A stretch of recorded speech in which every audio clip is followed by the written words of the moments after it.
So for our final design project, we decided to go with forest fires. Now, when determining what type of problem we would solve when it came to forest fires, we were a little bit apprehensive because forest fires is such a large issue, and it was very daunting for us to tackle such a large challenge. But we wanted to start small. What can we do to help individuals who might be out there, or maybe help prevent the start of small forest fires? We started looking at ways forest fires are caused. A large way that we discovered was forest fires are caused by small fires people leave unattended, cigarette butts, small stuff that really shouldn't be causing forest fires in our opinion. So our solution was, how can we prevent that? Now, we started looking at some of the issues people would have going in there. Well, why don't you put a fire out with water? Well, water is a bit of a valuable resource if you're in the backcountry and you're hiking or camping, doing an activity like that. Why can't you carry a fire extinguisher? Well, a fire extinguisher is kind of large. The smallest one you can get is about that big, and that's just not practical to take out with you into the backcountry. So we started thinking, well, what are other things that someone may have on them that they can use to put out a fire? One thing that popped into our heads was CO2. CO2 is commonly used to inflate bike tires. And we said, well, what if CO2 has fire prevention properties? Well, what if we use CO2 to put out fires? And that's what we started building around. We wanted to develop a CO2 fire extinguisher. And this is what we ended up developing.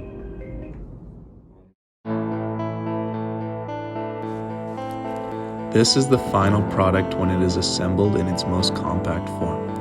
The nozzle screws on over top of the body, allowing it to be as small as possible for easy carry. This assembly is the arrangement for putting out cigarette butts. When the user is done smoking, the cap can then be removed from the attachment and the cigarette butt fired from the chamber. The final arrangement of this device is used for putting out any small fires, or just to launch small items from the nozzle if you so desire. The valve lock holds the valve in place with applied pressure and is compatible with all attachments. The nozzle component's function is directing CO2. It can connect to either the cap when in use or the container for storage. It can also hold attachments. This is the lighter attachment. It attaches to the container as a place to store your lighter. This is the container. It houses the CO2 container, and its threads allow for combination with the cap and nozzle component. This cap goes on the cigarette attachment to stop ash from coming out the top. The cigarette attachment is used to hold the cigarette butt as it gets extinguished. It has holes on its side to allow for release of pressure and a vented stopper to prevent the butt from falling into the cap. The cap connects the container to an attachment, directing the flow of CO2 to the intended target. Here's the device with the cigarette extinguisher attachment on. And here's the device with the big nozzle on. This is the lighter holder attachment with rails to slide onto the side of the device.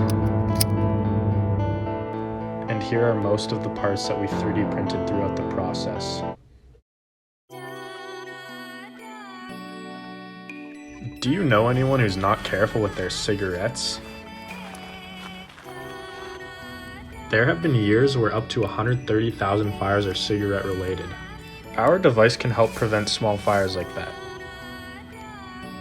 Here is a test of how our device would somewhat function. The CO2 canister is punctured when the nozzle is screwed on far enough. With the cigarette extinguisher nozzle attachment, you can guarantee that all cigarettes are put out 100% of the time.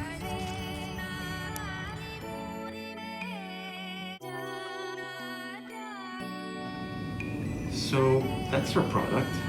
We ran into a bunch of design issues along the way, but that really can't be helped. The 3D printers, plastics weren't strong enough to handle the pressure of the CO2 gas, and the resins we had weren't strong enough to puncture the actual canister, so we didn't end up with a working model. But I'm sure if we had enough time, we could make a working final product. Thank you all for watching.